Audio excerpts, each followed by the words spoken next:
নিজেকে সুখী দেখানো খুব সহজ, তাই মানুষ তার চোখ, মুখ, কাজ, লেখা ও বাস্তবে কিংবা ভার্চুয়ালে সব কিছুতে নিজেকে ফ্লেক্সিবল দেখায়, স্ট্রং দেখায় এবং সবাই এটাই দেখে।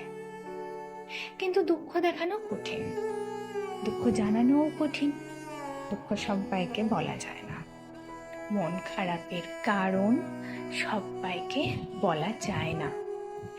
কেমন আছির জবাবে সত্যি ভালো নেই এটাও লেখা যায় না। দুঃখ বলার জায়গাটা কমফর্ট জোন হতে হয়, শোনার আকুতি থাকতে হয়, হাতে সময় থাকতে হয়, ধৈর্য থাকতে হয়, চোখের শীতলতা থাকতে হয়।